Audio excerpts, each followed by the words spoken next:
नमस्कार विद्यार्थियों, मैं उमा गौतम, प्रवक्ता शिक्षा शास्त्र, जिला शिक्षा एवं प्रशिक्षण संस्थान हाथरस। ऑनलाइन क्लास में आप सभी का स्वागत करती हूँ। हम बात कर रहे हैं डीएलएड द्वितीय सेमेस्टर के अनिवार्य सैद्धांतिक विषय वर्तमान भारतीय समाज एवं प्रारंभिक शिक्षा की।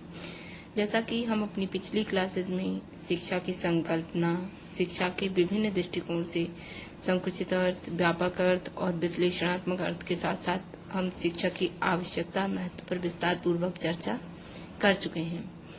जब हम जीवन में शिक्षा की आवश्यकता एवं महत्व से भली भांति परिचित हो जाते हैं, तब प्रश्न उठता है कि शिक्षा के उद्देश्य क्या है, अथवा शिक्षा जो कि हमारे जीवन में इतनी आवश्यक है, वह उसके क्या उद्देश्य हैं, वह क्या कार्य करती है।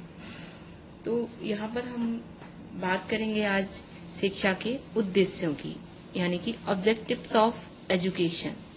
सबसे पहले शिक्षा के उद्देश्यों की बात करने से पहले हम बात करते हैं कि उद्देश्य क्या है।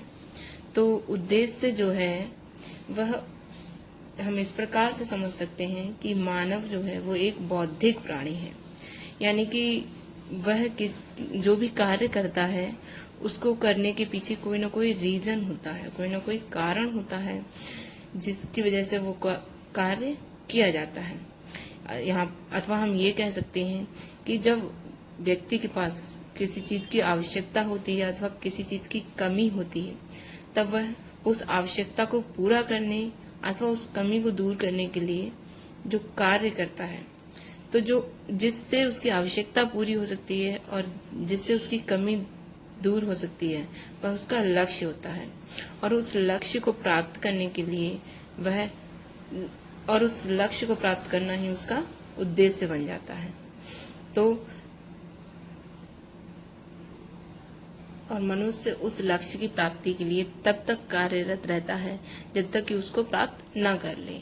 जब वह लक्ष्य उसको प्राप्त हो जाता है तो लक्ष्य प्राप्ति की इस क्रिया को ही उद्देश्य कहते हैं। अथवा हम कह सकते हैं कि उद्देश्य जो है वो एक पूर्वदर्शित, यानी कि पहले से निश्चित, यानी कि डिसाइडेड, जो हमें पता है कि हमें ये प्राप्त करना है, पूर्वदर्शित लक्ष्य होता है जो किसी क्रिया को संचालित करता है, मतलब जिसकी वजह से कोई क्रिया हो रही है अथवा व्यवहार को प्रेरित करता है अथवा उसे मतलब कार्य करने के लिए प्रेरणा मिलती है उस लक्ष्य से, उस उद्देश्य। अतः हम कह सकते हैं कि उद्देश्य जो है वो पूर्वदर्शित लक्ष्य है जिसको प्राप्त करने के लिए व्यक्ति प्रसन्नता पूर्वक और चिंतनशील रहते हुए पूरे उत्साह के साथ कार्य करता रहता है। अब बात आती है कि उद्देश्य जो है उसका महत्व क्या है, क्यों जरूरी है किसी कार्य का उद्देश्य मतलब निर्धारित होना, स्पष्ट होना, डिसाइड होना क्यों जरूरी है। तो इसका रीजन ये है कि जो मनुष्य है उसका जीवन या मनुष्य द्वारा किए जाने वाले जितने भी क्रियाकलाप हैं उनको सफल बनाने के लिए उन कार्यों का या जीवन का उद्देश्य जो है वो स्पष्ट होना चाहिए। अगर हमारे जीवन का या फिर हमारे द्वारा किए गए कार्यों का उद्देश्य स्पष्ट नहीं है तो हमें उन कार्यों में सफलता नहीं मिल सकती है। यही बात हमारी शिक्षा के क्षेत्र में भी लागू होती है, क्योंकि हम जानते हैं कि जो प्राकृतिक बालक मतलब जो बच्चा जन्म ले रहा है वो एक तरीके से पाशविक प्रवृत्ति का होता है, क्योंकि उसकी जो मूल प्रवृत्तियां होती हैं वो पाशविक होती हैं, मतलब हम कह सकते हैं कि पशुओं के समान होती हैं। और जो हमारा समाज है, जो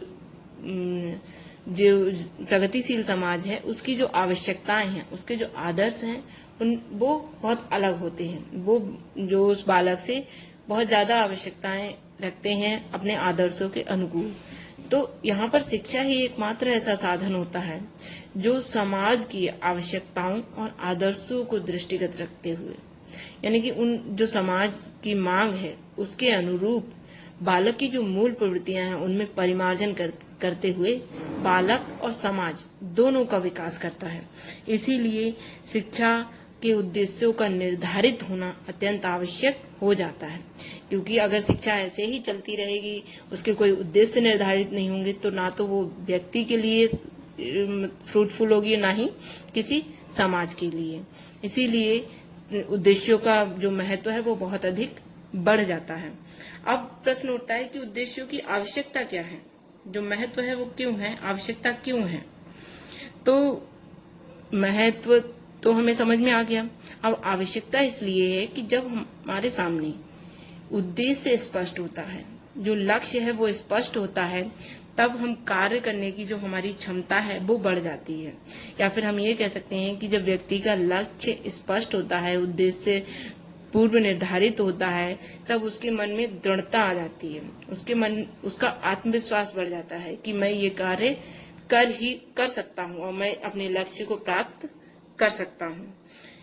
इसके साथ ही साथ शिक्षा व्यवस्था में या शिक्षा प्रक्रिया में उद्देश्य जो है वो शिक्षण पद्धतियों के प्रयोग करने, साधनों का चयन करने की, मतलब हम किन साधनों से अपनी शिक्षण प्रक्रिया पूरी करेंगे, या फिर उचित पाठ्यक्रम का निर्धारण करने के लिए, और इसके साथ ही साथ जो पूरी व्यवस्था है शिक्षा व्यवस्था, इसको भी निर्धारित करने में सहायता प्रदान करती है। इसीलिए यह आवश्यक हो जाता है कि उद्देश्य जो है शिक्षा के वो पूर्व निर्धारित हों, अथवा हम ये कह सकते हैं कि शिक्षा के उद्देश्य इसीलिए आवश्यक हो जाते हैं।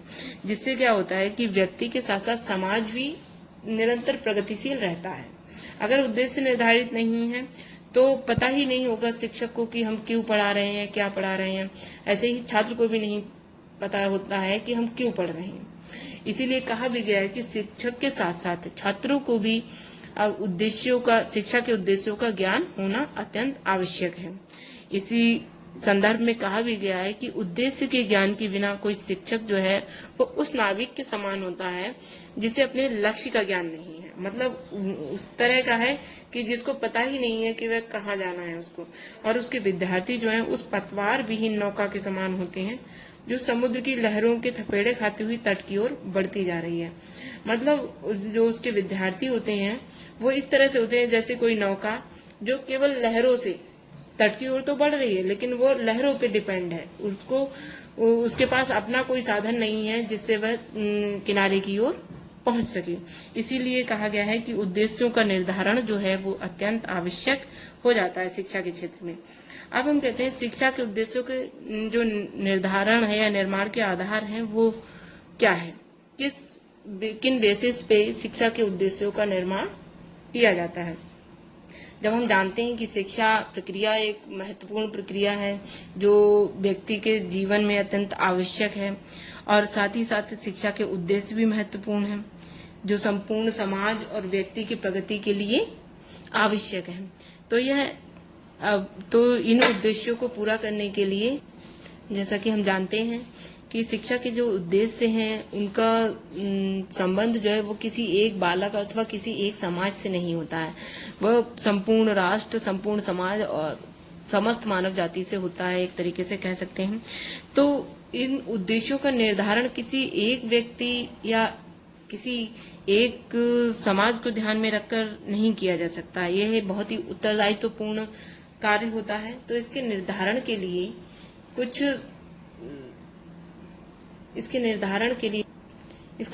के कुछ आधार होते हैं जिनके आधार पे शिक्षा के उद्देश्यों का निर्माण किया जाता है। ये आधार जो है व्यक्ति और समाज। व्यक्तिगत आधार पे जब हम शिक्षा के उद्देश्यों का निर्धारण जब शिक्षाविदों द्वारा किया जाता है तब उसमें किन किन पॉइंट्स का ध्यान रखना होता है। वो सबसे पहला है,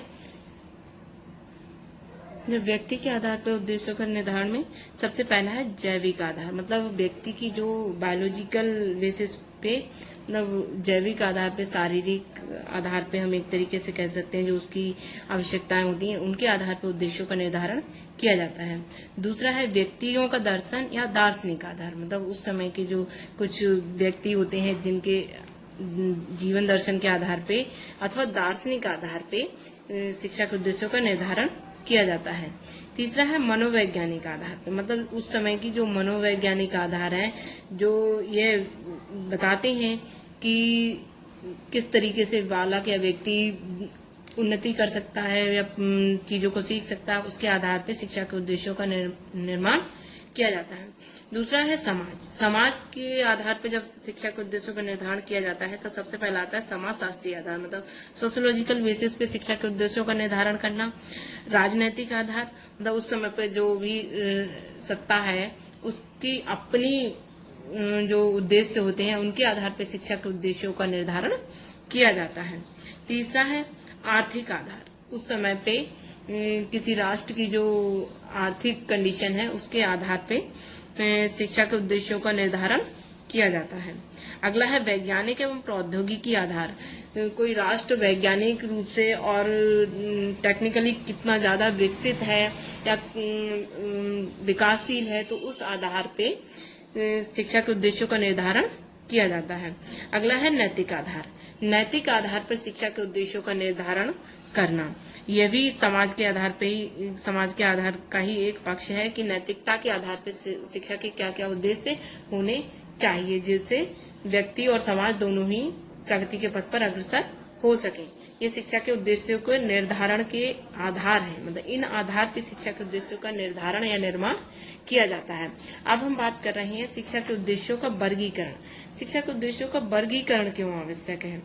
जब हम जानते हैं कि शिक्षा के उद्देश्य जो है अत्यंत आवश्यक है व्यक्ति के जीवन में, जब हम जानते हैं कि शिक्षा जो है व्यक्ति और समाज के विकास की एकमात्र साधन है या व्यक्ति और समाज के विकास की आधारशिला है, तो जो शिक्षा के उद्देश्य हैं वो देश, काल और परिस्थितियों के आधार पर निर्धारित किए जाते हैं।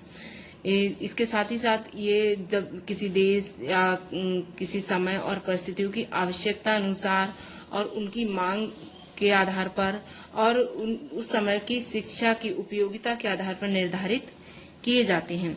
इसीलिए विभिन्न शिक्षाविदों ने शिक्षा के उद्देश्यों के जो विभिन्न स्वरूप हैं उनको कई श्रेणियों में विभाजित किया है ताकि शिक्षा के उद्देश्यों को या शिक्षा के लक्ष्यों को समझने में आसानी हो और उनको प्राप्त करने में हमें कभी भी कोई परेशानी ना आए। इन उद्देश्यों के निर्धारण के लिए जो वर्गीकरण किया गया है उसे हम शिक्षा के उद्देश्यों का वर्गीकरण कहते हैं।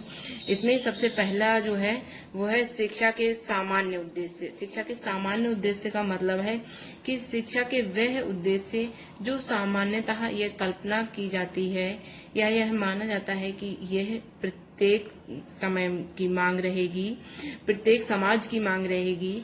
ये सामान्य उद्देश्यों में शिक्षा के उन उद्देश्यों को सम्मिलित किया जाता है जो कि सामान्यतः मानव जीवन के लिए आवश्यक है।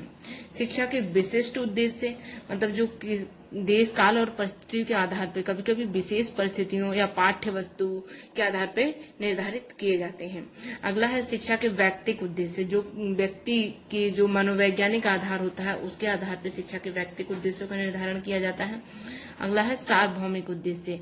शिक्षा के सार्वभौमिक उद्देश्य मतलब जो प्रत्येक जगह, प्रत्येक समय मान्य हो या आवश्यक हो, उन उद्देश्यों का जो निर्धारण है वो इस श्रेणी के अंतर्गत किया जाता है। अगला है सामाजिक उद्देश्य, मतलब जो समाज को प्रगति के पथ पर अग्रसर कर सकें, जो समाज की आवश्यकता है, जो समाज के आदर्श हैं, जो लक्ष्य हैं, उनके आधार पर शिक्षा के जो उद्देश्य निर्धारित किए जाते हैं उनको इस श्रेणी में रखा जाता है। अब हम बात कर रहे हैं शिक्षा के सामान्य उद्देश्यों की। तो शिक्षा के सामान्य उद्देश्य जो हैं वो है, सबसे पहला है शिक्षा के सामान्य उद्देश्यों में मतलब यह सामान्य उद्देश्य वह उद्देश्य होते हैं शिक्षा के जो सामान्यतः शिक्षा के द्वारा पूरे किए जाते हैं या पूरे करने के का लक्ष्य रखा जाता है कि शिक्षा किसी प्रकार से दी जाए, शिक्षा के ये उद्देश्य पूरे होने ही चाहिए। सबसे पहला है चरित्र निर्माण एवं विकास का उद्देश्य। तो चरित्र निर्माण एवं विकास का जो उद्देश्य है वो शिक्षा का प्रमुख उद्देश्य है। मतलब शिक्षा इस प्रकार से होनी चाहिए कि वह चरित्रवान व्यक्तियों का निर्माण कर सके, क्योंकि जो चरित्रवान व्यक्ति होता है तब वह अपने साथ साथ समाज को भी उन्नति के पथ पर अग्रसर करता है या फिर अपने साथ साथ समाज की भी उन्नति के लिए कार्य करता है। चरित्रवान व्यक्ति जो होता है उसमें मानवीय विचार उत्पन्न होते हैं और वह हमेशा अपने साथ साथ दूसरों की भलाई के विषय में भी सोचता है। इसके साथ ही साथ जो चरित्रवान व्यक्ति होता है उसके विचारों में शुद्धता होती है, उसमें आत्मबल होता है, दृढ़ता होती है। और वह दूसरों के लिए आदर्श प्रस्तुत करता है, क्योंकि चरित्र के विषय में कहा गया है कि चरित्र ही मानवता और पशुता की सीमा निर्धारित करता है। चरित्र ही जो है व्यक्ति को व्यक्ति बनकर रहने का एक आधार होता है। इसीलिए जो चरित्रवान व्यक्ति होता है वह अपनी संस्कृति और सभ्यता का रक्षक भी होता है। इसीलिए कहा भी गया है कि व्रतम यत्नेन संरक्षेत, अर्थात चरित्र की यत्न पूर्वक रक्षा करनी चाहिए। इसके साथ साथ अंग्रेजी में एक कहावत कही गई है कि यदि चरित्र चला गया तो सब कुछ खो दिया। That means character is lost, everything is lost. इसीलिए शिक्षा का ये प्रमुख उद्देश्य माना जाता है कि शिक्षा इस प्रकार से दी जाए कि बालकों का चरित्र निर्माण हो और वह अपने समाज और राष्ट्र को प्रगति के पथ पर ले जा सके। अगला है शारीरिक विकास का उद्देश्य। शिक्षा का यह भी एक प्रमुख उद्देश्य माना गया है। वैसे तो शिक्षा जो है वो शारीरिक विकास में सीधे सीधे कोई योगदान नहीं करती है। मतलब ऐसा नहीं होता है कि शिक्षा प्राप्त करने से कोई व्यक्ति हष्ट पुष्ट हो जाएगा या स्वस्थ हो जाएगा, लेकिन शिक्षा जो है वो शारीरिक विकास के प्रति जागरूक बनाती है लोगों को। इसीलिए अरस्तु ने क्यों शिक्षा का शारीरिक विकास का उद्देश्य इसलिए निर्धारित किया गया है क्योंकि अरस्तु ने कहा है कि स्वस्थ शरीर में ही स्वस्थ मस्तिष्क का निर्माण हो सकता है। यानी कि अगर बच्चा शारीरिक रूप से या व्यक्ति शारीरिक रूप से स्वस्थ है तभी वह अपने समाज और राष्ट्र के लिए कुछ कर सकता है, क्योंकि शारीरिक रूप से हष्ट पुष्ट व्यक्ति और स्वस्थ व्यक्ति जो है उसमें आत्मविश्वास होता है, वह अपने और अपने समाज अपने राष्ट्र के सम्मान की रक्षा कर सकता है। इसीलिए शिक्षा का जो शारीरिक विकास का उद्देश्य है वो अत्यंत महत्वपूर्ण माना गया है। अगला है शिक्षा का जो ज्ञान संबंधी उद्देश्य। ज्ञान संबंधी उद्देश्य में ये कहा गया है कि शिक्षा जो है इस प्रकार से प्रदान की जाए जो बालक को यानी व्यक्ति को अपने जीवन के प्रत्येक क्षेत्र का ज्ञान प्रदान करे, ताकि बालक जो है वो अपने भावी जीवन के लिए तैयार हो सके और जीवन में आने वाली प्रत्येक कठिनाई पर या समस्या पर विद्वता पूर्वक निर्णय ले सके। कहा भी गया है कि ज्ञान ही स्वर्ग तक के उड़ान में पंखों का आधार है। यह शेक्सपियर ने यह कहा है कि ज्ञान ही स्वर्ग तक की उड़ान में पंखों का आधार होता है। इसीलिए जो ज्ञान इसी संदर्भ में एक और युक्ति बहुत ज्यादा प्रसिद्ध है कि विद्वान सर्वत्र पूज्यते, अर्थात विद्वान जो है जो ज्ञानी है उसकी सर्वत्र सभी जगह पूजा होती है। इसीलिए शिक्षा का ज्ञान संबंधी उद्देश्य अत्यंत महत्वपूर्ण हो जाता है। ज्ञान ही है जो व्यक्ति को प्रत्येक कार्य को करने के लिए भली भांति तैयार करता है और उसमें आत्मबल आत्मविश्वास पैदा करता है। अगला है जीविकोपार्जन का उद्देश्य। जीविकोपार्जन का उद्देश्य से मतलब है कि व्यक्ति जो है वो इतना सक्षम होना चाहिए कि वह अपनी जीविका का अर्जन कर सके। अगर व्यक्ति अपनी जीविका का अर्जन नहीं कर पाता है तो वह व्यक्ति समाज के लिए बोझ बन जाता है।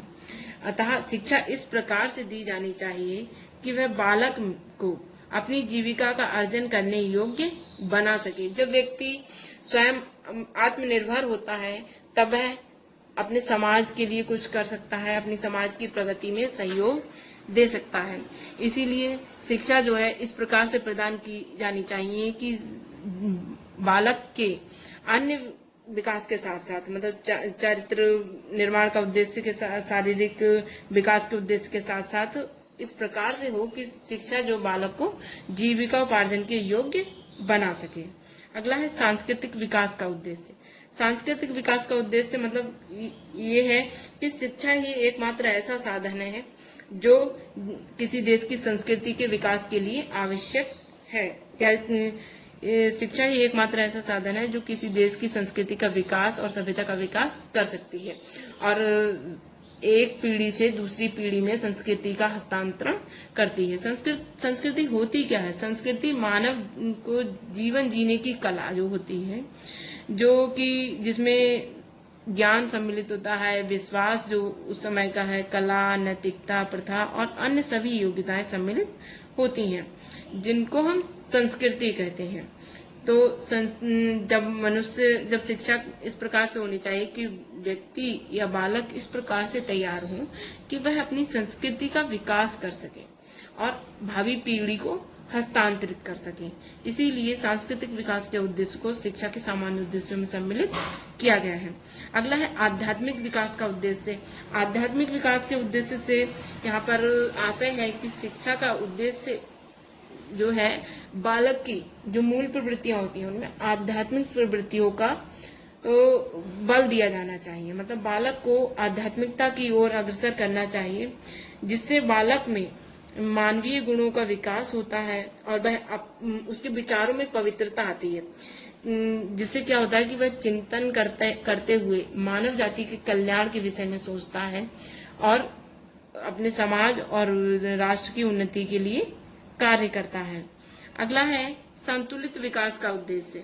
संतुलित विकास के उद्देश्य से आशय है कि जो शिक्षा है वो इस प्रकार से दी जानी चाहिए कि बालक का संतुलित विकास हो सके। संतुलित मतलब बालक का सभी दिशाओं में उसका शारीरिक, मानसिक, सामाजिक, आर्थिक सभी विकास जो है वो संतुलित रूप से होते रहे। इसीलिए शिक्षा का ये सामान्य उद्देश्य रखा गया है, संतुलित विकास का। इसके बाद है पूर्णतामय जीवन का उद्देश्य। पूर्णतामय जीवन का उद्देश्य से मतलब है शिक्षा का एकमात्र उद्देश्य हमें वह क्षमता प्रदान करना है जिसके द्वारा हम पूर्ण जीवन व्यतीत कर सकते हैं।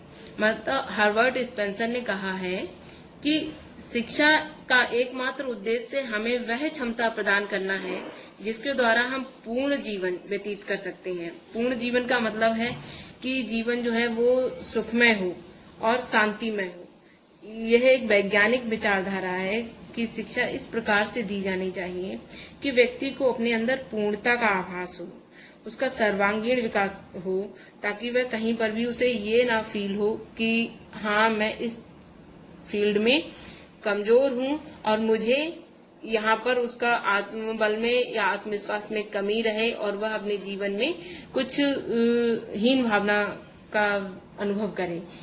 तो ऐसा नहीं होना चाहिए। इसीलिए शिक्षा जो है इस प्रकार से हो कि पूर्णता में जीवन व्यक्ति जी सके।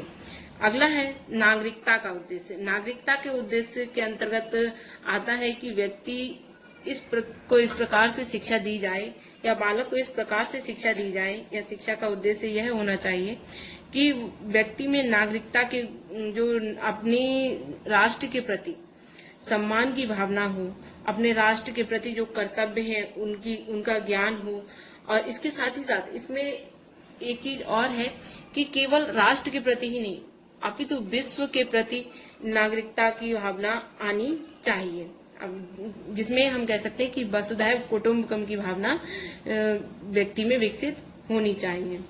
अगला है समायोजन, अनुकूलन अथवा समायोजन का उद्देश्य। अनुकूलन अथवा समायोजन के उद्देश्य का आशय यह है कि व्यक्ति जो है वह अपने चारों ओर अपने पर्यावरण से, अपने समाज से, अपने राष्ट्र से, अपने मतलब उस समय जो समय चल रहा है उससे अनुकूलन अथवा समायोजन कर सके। शिक्षा का उद्देश्य इस प्रकार से होना चाहिए क्योंकि बालक के विद्यालयी, प्राकृतिक एवं सामाजिक वातावरण में समायोजन करना ही जो है अत्यंत आवश्यक होता आया था। शिक्षा इस प्रकार से हो कि बालक अपने मतलब वातावरण में समायोजन कर सके और वातावरण को अपने अनुकूल ढाल सके। इस प्रकार की शिक्षा होनी चाहिए। अगला है आत्माभिव्यक्ति का उद्देश्य। आत्माभिव्यक्ति का उद्देश्य का मतलब है कि व्यक्ति शिक्षा इस प्रकार से हो कि व्यक्ति जो है या बालक जो है वो अपनी योग्यताओं का प्रदर्शन कर सके या शिक्षा जो है अपने व्यक्ति को अपनी योग्यता के प्रदर्शन के लिए अवसर प्रदान करने चाहिए। इसके साथ ही साथ इससे यह होता है कि वह आदर्श प्रस्तुति देता है और अपने अंदर आदर्श गुणों का विकास करने के लिए तत्पर रहता है क्योंकि इससे उसे आत्मगौरव की भावना महसूस होती है और वह अपने अंदर आदर्श गुणों के विकास की ओर अपने को अग्रसित करता रहता है। अगला आत्मानुभूति का उद्देश्य। आत्मानुभूति को भी शिक्षा के सामान्य उद्देश्यों में सम्मिलित किया गया है, क्योंकि आत्मानुभूति का उद्देश्य से मतलब है कि शिक्षा इस प्रकार की होनी चाहिए कि व्यक्ति को अपनी शक्तियों की पहचान करा सके, अपने अस्तित्व का ज्ञान करा सके और अपनी जो एग्जिस्टेंस है उसकी उपयोगिता का ज्ञान करा सके कि वह इस समाज के लिए, इस राष्ट्र के लिए किस तरह से उपयोगी हो सकता है। ये सब आत्मा व्यक्ति के उद्देश्य के अंतर्गत आते हैं। और आत्मा व्यक्ति का उद्देश्य जब पूर्ण होता है शिक्षा का, तब व्यक्ति के अंदर जो है वो आध्यात्मिकता की ओर व्यक्ति अग्रसर होता है और इससे जो अन्य शिक्षा के उद्देश्य हैं उनको बल मिलता है। अगला है अवकाश के उपयोग का उद्देश्य। अवकाश के उपयोग का उद्देश्य से आशय है कि ये जो उद्देश्य है शिक्षा का, इसको शिक्षा के सामान्य उद्देश्यों में सम्मिलित किया गया है, जो कि वर्तमान समय के शिक्षा के लिए अत्यंत आवश्यक है, क्योंकि शिक्षा जो है वर्तमान समय में इस तरह से होनी चाहिए, या यह उद्देश्य बहुत आवश्यक हो जाता है कि शिक्षा इस तरह से दी जानी चाहिए कि बच्चों को जो अवकाश का समय है उसका वह सदुपयोग कर सकें और अपने खाली समय को रचनात्मक कार्यों में लगा सकें, यानी कि अपनी जो एनर्जी है उसको रचनात्मक कार्यों में लगा सकें। अगर वह खाली हैं, उनके पास समय है, तो वह अपनी जो कार्य कर रहे हैं उसके अलावा अपनी जो एनर्जी है उसको किसी को प्रशिक्षण देने में, और जो भी रचनात्मक कार्य हैं जैसे कला, संगीत, जो उनकी अपनी रुचियां हैं, नृत्य आदि में अपनी रुचि दिखाएं और अपनी प्रतिभा का विकास करें। इसीलिए शिक्षा का यह अत्यंत आवश्यक और सामान्य उद्देश्य हो जाता है कि बालकों को इस प्रकार से शिक्षा दी जाए कि वह अवकाश के समय का सदुपयोग कर सकें। धन्यवाद।